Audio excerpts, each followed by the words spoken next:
T'es-tu déjà demandé pourquoi certains hommes semblent éveiller le désir d'une femme presque sans effort, alors que d'autres, malgré leurs meilleures intentions, finissent relégués au rôle de confident, d'ami fidèle, ou dans une relation tiède qui s'éteint avant même d'avoir réellement commencé? Peut-être as-tu tenté d'être ce gentil garçon, celui qui écoute sans juger, qui offre des fleurs, qui se montre attentif, qui ne demande rien en retour. Et pourtant, cette connexion charnelle, cette tension électrique si difficile à nommer, te glisse toujours entre les doigts. Voilà la réalité que vivent des milliers d'hommes. Ils croient que le désir est quelque chose qu'il faut mériter, qu'on doit quémander, attendre patiemment, comme une récompense. Mais la vérité, c'est que le désir ne se demande pas. Il ne se mérite pas à force de gentillesse.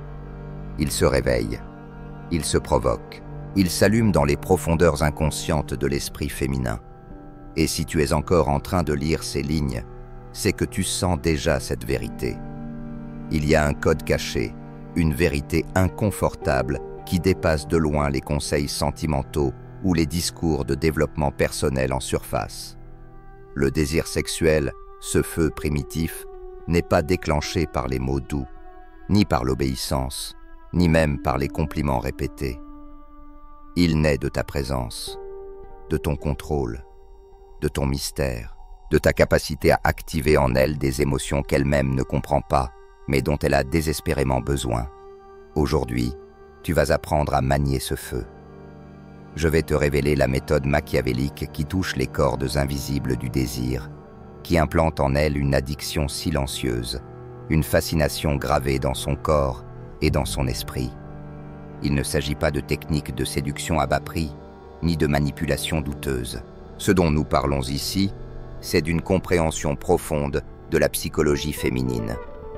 5 déclencheurs invisibles, des leviers psychologiques qui, s'ils sont appliqués avec précision stratégique, te permettront d'éveiller et de maintenir un désir auquel elle ne pourra pas résister. Machiavel, maître du pouvoir et de l'influence, l'a dit avec une lucidité tranchante.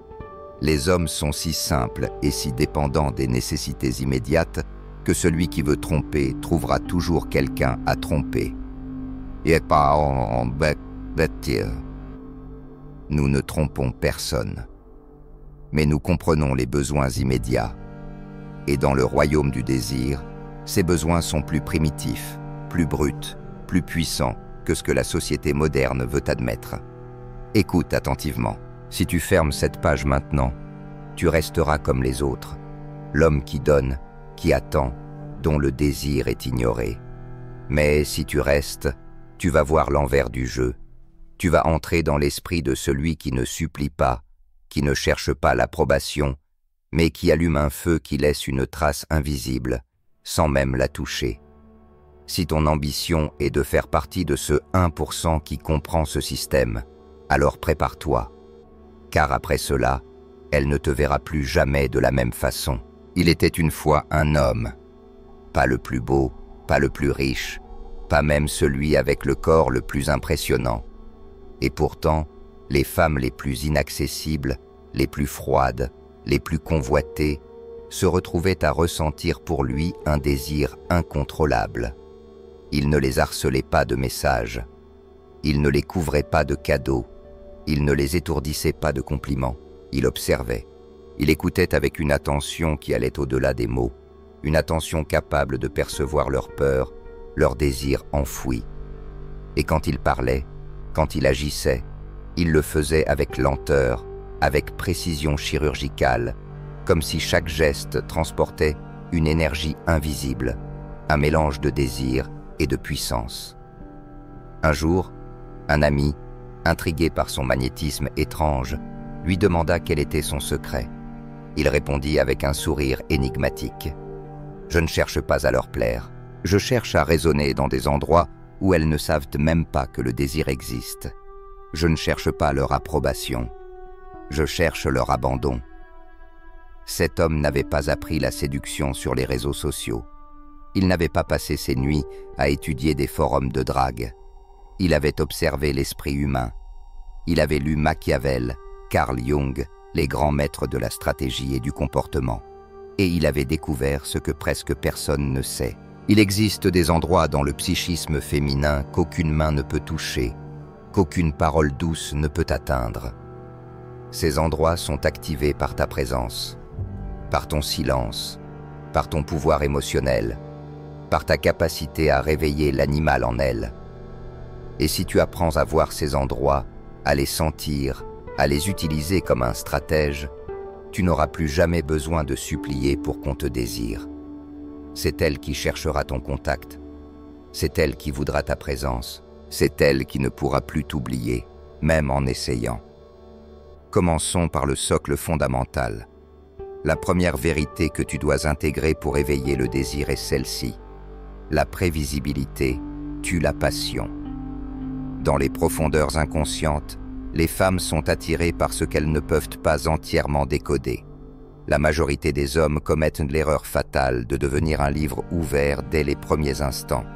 Ils dévoilent tout, leurs intérêts, leurs plans, leurs doutes, et ce faisant, ils deviennent prévisibles, et donc ennuyeux. Machiavel, expert dans l'art de la dissimulation, nous enseigne « Ne révèle jamais tes cartes trop tôt ». Dans le domaine du désir, cela ne signifie pas mentir. Cela signifie gérer l'information de façon stratégique. Ton erreur, c'est d'être un manuel, alors que tu devrais être un mystère. La solution machiavélique cultive une aura de mystère et une ambivalence calculée. Ne livre pas ta vie entière dès le premier rendez-vous ou dans les premières conversations. Laisse des zones d'ombre. Laisse-la se poser des questions. Laisse-la se demander « Que fait-il quand il n'est pas avec moi ? Que pense-t-il réellement ? Quels sont ses véritables désirs ?» Un homme toujours disponible, sans secret, trop lisible, devient comme un meuble dans une pièce, utile mais jamais excitant. L'ambivalence signifie que ton intérêt n'est pas une évidence absolue. Tu ne te livres pas entièrement dès le départ. Il y a un « oui », mais il est enveloppé d'une distance volontaire. Cela crée une tension, une incertitude émotionnelle qui devient le carburant du désir. Elle ne sait pas si tu es totalement investi, si elle est la seule, si tu as un monde intérieur auquel elle n'a pas encore accès. Et ce doute l'obsède. Il la pousse à vouloir te comprendre. Le désir ne naît pas du confort, il naît de la tension, de la chasse, de la quête de ce qui n'est pas encore acquis. Lorsqu'elle est au bord d'une émotion qu'elle ne comprend pas entièrement, c'est là que le désir commence à s'éveiller. Le deuxième pilier fondamental est ce que j'appelle l'autorité sexuelle silencieuse. Au plus profond de leur instinct, les femmes sont attirées par la force, la direction et la capacité à guider. Il ne s'agit pas ici d'agression ou de domination brutale, mais d'une présence calme, assurée, qui communique sans équivoque. Je sais ce que je veux, je sais comment l'obtenir, dans la vie comme dans l'intimité. La plupart des hommes, dans leur volonté d'être respectueux, deviennent passifs, indécis. Ils attendent qu'elle prenne toutes les initiatives, qu'elle donne tous les signaux, et cela tue le désir. Machiavel l'a dit sans détour. Celui qui veut être obéi doit savoir commander. Dans le contexte du désir, cela signifie que tu dois savoir diriger l'interaction, orienter l'attention sexuelle, sans jamais avoir besoin de forcer quoi que ce soit. Ton erreur, c'est d'agir comme un suiveur, alors que tu devrais être le metteur en scène. La solution machiavélique: projette ton autorité sexuelle à travers ton langage corporel et ton regard. Tu n'as pas besoin de parler de sexe pour incarner le pouvoir sexuel, il est dans ta posture. Épaule droite, regard direct, sans fuite. Il est dans ta voix, grave, posée, sans chercher l'approbation. Il est dans ta capacité à supporter les silences, à t'approcher avec calme, à supporter la tension sans la briser. Et quand tu parles, tes mots doivent te porter. Ils doivent contenir une direction sans avoir l'air de demander la permission. Ne dis pas « Tu veux dîner un soir si tu es libre ?» Dis plutôt « Viens, je connais un endroit que tu vas adorer, Ce n'est pas un ordre. C'est une suggestion enveloppée de certitude, et cette certitude est perçue comme du leadership. Cette autorité silencieuse crée une excitation inconsciente parce qu'elle sent que tu es en contrôle, que tu sais où tu vas. Et ça, c'est aphrodisiaque. Quand elle perçoit que tu avances vers quelque chose, qu'elle est attirée dans ton mouvement, le désir s'éveille avec une force qu'elle ne peut contrôler. Lorsque tu n'es pas un prix facile à obtenir, tu attises le feu de la poursuite. Et ce troisième pilier est crucial pour entretenir la flamme. Le défi, la retenue, le désir humain et plus encore le désir féminin ne s'alimentent pas de ce qui est facile, ni de ce qui est toujours disponible. Ils s'alimentent de la chasse, de la conquête subtile, de cette impression que l'objet du désir, bien que possible, exige un certain effort. La plupart des hommes, avides de plaire, se donnent comme des récompenses gratuites, comme un gain que l'on obtient sans lutte. Cela détruit leur valeur perçue, et avec elle, le désir s'éteint. Machiavel nous l'avait déjà annoncé. Une générosité mal gérée mène au mépris. Alors que fais-tu? Tu te présentes comme un cadeau, alors que tu devrais être un défi sublime. La solution machiavélique est simple mais puissante. Ne te donne jamais entièrement. Ne sois jamais un livre totalement ouvert, surtout pas sur le plan sexuel. Il ne s'agit pas de devenir froid ou distant. Il ne s'agit pas de jouer l'indifférence. Il s'agit de faire comprendre que ton désir n'est pas un buffet ouvert à n'importe qui. Il s'agit de lui faire sentir que ton attention sexuelle se mérite, qu'elle demande un investissement émotionnel, mental, énergétique. Ce n'est pas une question de la priver d'intimité, c'est une question de faire de cette intimité un sommet, le point culminant d'une tension qui s'est construite, pas une transaction automatique. Lorsqu'elle flirte, ne plonge pas immédiatement. Réponds avec intensité calibrée. Un regard, une phrase à double sens, quelque chose qui suggère plus que cela ne montre. Laisse le désir monter. Si elle cherche ton approbation, ne la lui donne pas tout de suite. Laisse-la la gagner par son implication, par son effort, parce que la retenue crée la tension. Et la tension, elle, est le terreau du vrai désir. Lorsqu'elle sent qu'elle ne t'a pas encore totalement conquis, lorsqu'elle sent qu'il existe encore en toi une zone d'ombre, un désir non révélé, une intensité encore endormie, alors sa propre passion grandit. Le cerveau humain devient obsédé par ce qu'il n'a pas encore, par ce qui semble presque à portée de main, mais pas tout à fait. Alors fais de ton désir une chose qu'elle doit réveiller, pas une chose que tu offres en avance. Fais qu'elle sente qu'elle doit appuyer sur le bon interrupteur en toi pour l'activer. Elle n'oubliera jamais ce qu'elle a dû mériter. Jamais. Et maintenant, il est temps de parler du pilier le plus sous-estimé, mais peut-être le plus puissant, celui que très peu d'hommes maîtrisent, la projection du fantasme. Parce que vois-tu, le désir sexuel repose rarement sur la réalité. Il repose sur ce que l'esprit imagine, sur les rêves inavoués, sur les pulsions secrètes que même elle ne veut pas admettre. La plupart des hommes restent en surface. Ils flirtent avec ce qui est socialement acceptable. Ils parlent de ce qu'on peut dire, pas de ce qu'elle ressent vraiment. Mais Carl Jung, avec sa théorie de l'inconscient collectif, des ombres, des archétypes, nous l'a montré.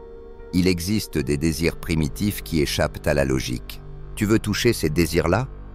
Alors ta mission est de devenir le catalyseur de ces fantasmes inexplorés, pas en étant vulgaire, pas en parlant de sexe de manière frontale, mais en devenant cette présence qui suggère plus qu'elle ne dit, ce regard qui insinue un monde qu'elle n'a jamais osé découvrir, cette énergie tranquille qui laisse entendre « Je peux te faire vivre quelque chose que tu n'as encore jamais ressenti ». Comprends une chose simple, les femmes, comme tous les êtres humains, ont des désirs qui contredisent leur image publique. Elle peut afficher le masque de la fille sage, responsable, irréprochable. Mais dans son esprit, dans le silence de sa solitude, elle fantasme parfois sur un homme plus sombre, plus dominant, plus imprévisible. Elle rêve d'être emportée, soumise aux frissons de l'inconnu. Tu n'as pas besoin d'être dangereux. Tu as seulement besoin de projeter que tu pourrais l'être et de choisir de ne pas l'être avec elle. C'est cette tension entre ton potentiel et ta retenue, entre ton pouvoir et ta douceur, qui crée une obsession. Parle le langage de la suggestion. Utilise des thèmes, des doubles sens. Accompagne-les d'un sourire énigmatique. Ne propose pas le sexe. Propose l'ambiance. Une tension sexuelle que seul toi sais créer. Laisse ton aura activer en elle des pensées qu'elle ne contrôle pas, des frissons qu'elle ne peut expliquer. Parce que lorsque ces fantasmes prennent forme à travers toi, lorsque tu deviens l'écran sur lequel elle projette ses envies secrètes, alors le désir devient incontrôlable. Tu n'es plus un homme, tu deviens un mythe dans son esprit, une expérience unique, une obsession. Et c'est là que l'on touche au 5e levier, celui que Machiavel aurait adoré, la gestion du plaisir. Tu crois peut-être que plus tu offres, plus tu es généreux, plus elle t'aimera. Tu crois que donner constamment ton attention, ta chaleur, ta présence, va renforcer le lien. Mais le désir ne fonctionne pas ainsi. Il s'amplifie lorsqu'il est rare, lorsqu'il est imprévisible, lorsqu'il peut disparaître. Si tu es toujours là, si tu réponds toujours, si c'est toujours toi qui prends l'initiative, qui offre ton désir, ta tendresse, ton excitation, tu perds en valeur. Tu deviens une source de plaisir constante, prévisible, une fontaine que l'on ouvre à volonté, et rien n'éteint plus vite le feu du désir que l'abondance permanente. Machiavel le disait à sa manière. Les hommes aiment quand cela les arrange, mais craignent quand c'est toi qui décides. Dans notre cas, cette peur est la sienne. La peur de ne pas savoir quand ton feu va revenir, quand tu vas de nouveau t'embraser pour elle. Ta faute, c'est d'être une source inépuisable de désir. La solution machiavélique: gère ton plaisir comme une récompense, pas comme un dû. Cela ne veut pas dire la punir. Cela ne veut pas dire refuser l'intimité. Cela signifie que ton corps, ton attention, ton excitation ne sont pas une ressource gratuite. Ce sont des privilèges. Et chaque privilège doit être mérité, puis entretenu. Crée des moments d'intensité, puis recule. Laisse-la ressentir ton absence. Laisse-la désirer ton retour. Ne sois pas toujours celui qui envoie le message. Laisse-la te chercher. Laisse-la ressentir qu'elle doit maintenir ton attention, qu'elle doit te reconquérir. Parce que c'est dans cette rareté que se cache la magie. C'est quand ton feu devient incertain, quand elle ne sait pas si elle y aura encore accès, qu'elle commence à s'y accrocher. Son esprit devient obsédé. Elle veut retrouver cette sensation, cette montée de dopamine, ce frisson que seul toi lui donnes, et tu deviens son unique addiction. C'est là que naît la différence entre la manipulation et la maîtrise, car je sais que cette pensée peut surgir dans ton esprit. Peut-être une voix en toi te chuchote. Est-ce que ce n'est pas de la manipulation? Alors écoute bien ma réponse, et elle est claire, sans excuse. Non, ce que nous faisons ici, ce n'est pas mentir, ce n'est pas forcer, ce n'est pas utiliser l'autre à ses dépens. Ce que nous faisons ici, c'est lire le terrain, comprendre la mécanique, observer les dynamiques psychologiques qui existent déjà dans chaque interaction sexuelle, qu'on les comprenne ou non. Tu ne fais qu'utiliser ce qui est là, ce qui a toujours été là. Tu le fais avec conscience, avec stratégie. Tu n'es plus le jouet des dynamiques inconscientes. Tu es l'architecte. Tu n'imposes rien. Tu révèles. Tu n'agis pas contre sa volonté. Tu agis selon ses instincts les plus puissants. Est-ce qu'elle ne répond pas au mystère? Est-ce qu'elle ne cherche pas l'homme difficile à atteindre? Est-ce qu'elle ne rêve pas de ce qu'elle ne peut pas avoir? Est-ce qu'elle ne s'ennuie pas quand tout est prévisible? Tu vois, ce ne sont pas des inventions, ce sont des vérités humaines. Et quand elles sont déclenchées de façon précise, elles réveillent le feu, le vrai feu, celui qu'elle ne contrôle pas, celui qu'elle ne peut pas nier. Elle agit selon ses instincts, sans penser aux règles. Toi, en comprenant ces règles, tu accèdes à une puissance silencieuse. Tu deviens conscient. Tu deviens stratégique. Tu deviens intentionnel. Ce n'est pas être un prédateur, c'est devenir un maître dans l'art de l'attraction. Et dans un monde où la plupart ne font que réagir, celui qui agit avec lucidité domine. Alors pose-toi cette question essentielle. Veux-tu vivre une connexion sexuelle plus profonde, plus intense, plus viscérale que tout ce que tu as connu? Veux-tu être cet homme rare, cet homme qui allume une flamme que d'autres n'osent même pas rêver? Si la réponse est oui, alors commence par arrêter. Arrête d'être prévisible. Arrête d'être toujours trop gentil. Arrête de chercher son approbation à tout prix. Et surtout, arrête d'être esclave de ton propre désir, en le projetant de manière désespérée, incontrôlée. Sois un stratège. Observe, analyse. Ne rejette pas les interactions. Décortique-les. Étudie chaque regard, chaque silence, chaque mouvement. Le monde du désir n'est pas un conte de fées romantiques. C'est un champ de bataille psychologique. Un territoire où seuls ceux qui comprennent que les dynamiques cachées survivent et prospèrent. Si tu ne les maîtrises pas, elles te domineront et elles te laisseront frustré, oublié, vidé. Parce que si tu ne comprends pas ce qui déclenche le désir, si tu n'intègres pas les mécanismes internes qui l'alimentent, tu ne seras pas guidé par la passion, mais écrasé par l'indifférence. Et cela, mon ami, ce n'est pas la liberté. C'est une prison sans feu. Tout ce que tu as appris ici n'est pas une théorie. C'est une cartographie secrète, une carte du territoire où naît l'attirance véritable.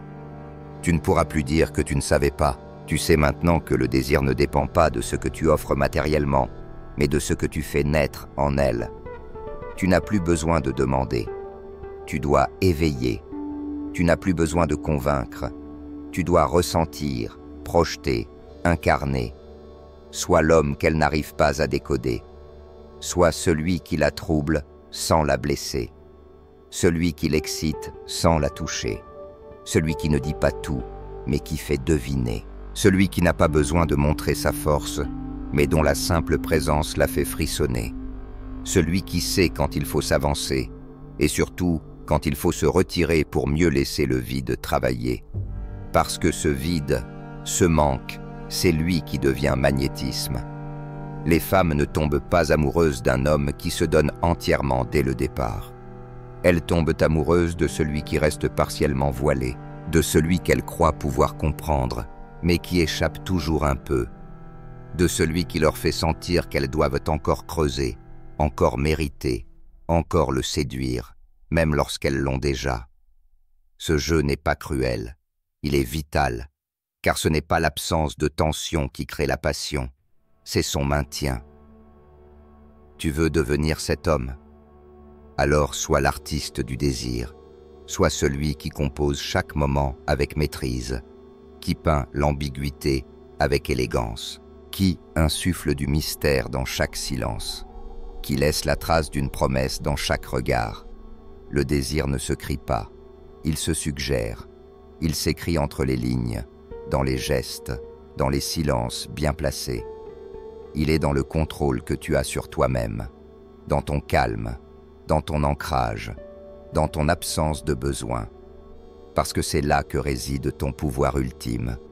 Tu n'as pas besoin d'elle, et pourtant, elle te désire.